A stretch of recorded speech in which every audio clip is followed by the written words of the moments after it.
Hey guys, it's Lion here with HobbiesofaMan. Once again, and today we're going to be doing another Blue Lock arc review. We're going to be looking at the third selection arc, which is chapters 87 through 108. There is going to be a little bit of overlap here between this video, the beginning of this video, and the end of last video, because if I remember correctly, when I reviewed that, I read a little bit into volume 11 because of the way that the wiki had set up the arcs at that time. They have since then changed it because we've gotten farther away from it, and because of the way that the anime handled these episodes, or will handle these episodes, these chapters in episodes, it has been a little bit restructured to make it make more sense. And so I'm going to follow that new system here. So it's chapters 87 through 108 is the third selection arc. And the Blue Lock, of course, is done by Minayuki Kaneshiro with art by Yusuke Nomura. And there's quite a lot of good stuff here, right? So it's published by Kodansha. It's a shonen series. It's a sports manga, and it has like a death game element in quotation marks because no one really dies. But for most of these characters who are in love with soccer, never being able to play soccer again is more or less equivalent. So, you know, it's kind of that sort of thing.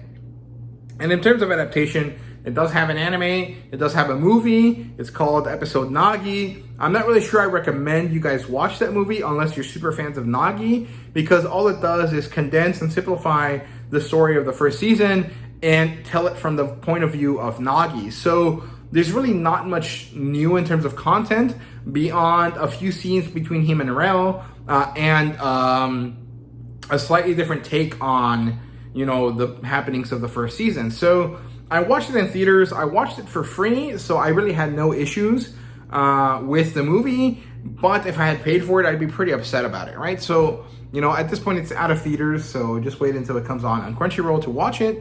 And, you know, I thought about buying it, but I don't think I will. So, yeah. And the rating for this arc is a 5 out of 5. It's freaking awesome, right? So, yeah, it's contained in these three volumes here. So that's volume 13. About halfway through it is where chapter 8 is located. Chapter 108 is located. It covers all of volume 12, and I love this cover. I think it's awesome. And it's in most of volume 11, right? So there's one chapter here that is not part of this arc.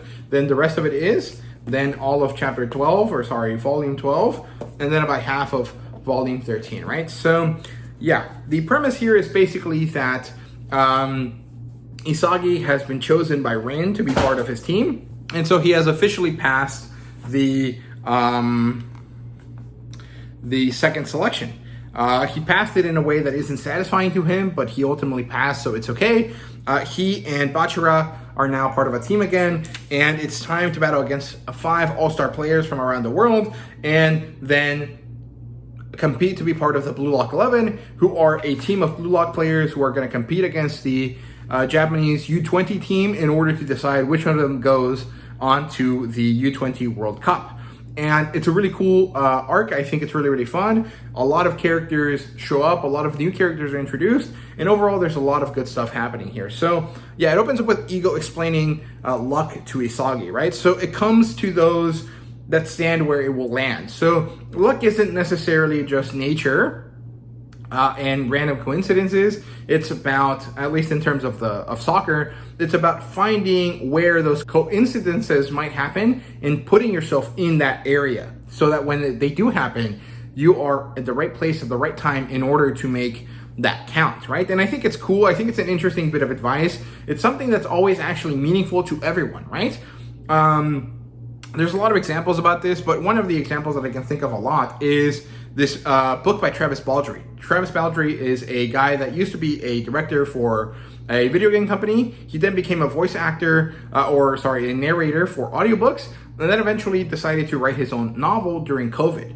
He wrote a very pleasant and cozy fantasy story. He kind of basically invigorated a new genre within a new subgenre within fantasy, and he did that all because he got lucky, because he saw that there was a need for a certain thing. He saw that the time period was the right time to do it. He released it, and it blew up, and it was really, really good, right? And so this is kind of a bit of advice from Ego here that applies to all of life, right? Not just this dramatized version of soccer, right? So I think it's pretty good that this is mentioned here.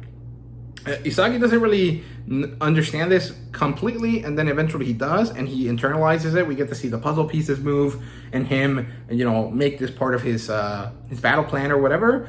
And then it's time for them to fight against the All-Stars. So this team of 5 faces off against these 5 characters, and so there's Leo Luna from Argentina, I think, Adam Black from England, Pablo Cavazos from Argentina, Dada Silva from Brazil, and Julian Loki from France. And these guys are based on different characters. So Leo Luna is probably Messi. Adam Black is Harry Kane. I don't know who Pablo Cavazos would be. Maybe someone like Silva, right? Dada Silva is based on one guy. I can't remember his name, but I always thought he was based on Hulk, which is this player from Brazil from about 10 or so years ago, who I just remember very distinctly because his name was Hulk, even though that was crazy, right? And then Julian Loki, of course, is based on Mbappe. So pretty cool stuff here. I really like these characters. And initially, they're not taking it seriously, so Isagi and Rin can team up in order to score on them, right? After that, they're like, oh, okay, these guys want to be serious, let's be serious, and then they completely demolish Isagi and Rin's team, right?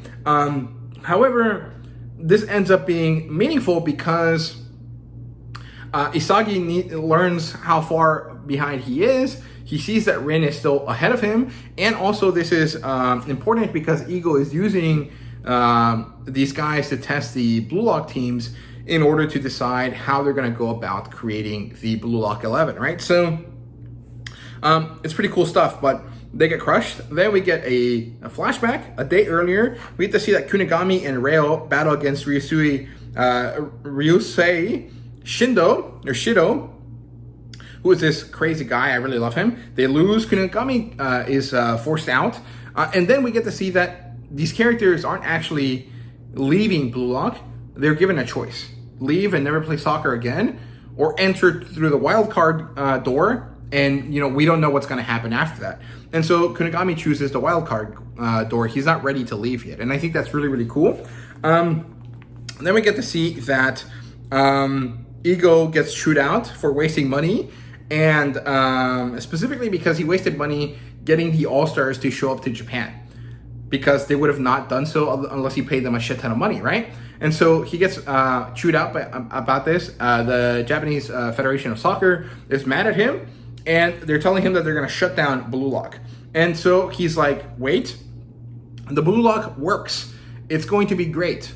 You need to give it patience, and if you're not willing to do that, let's make a test. Let's see if this works or not, right? And so this is where we get the setup that Ego is going to create a team of 11 players to fight against the Japanese Federation's U20 team. And it's pretty cool. The third selection starts at this point. We get to see that Ego calls in all of the guys that have survived the selection process. There's 35 of them, and the vast majority of them are unknown characters. And all of these teams meet. Isagi's old teammates show up. Most of them do, actually. So there's Gagamaru,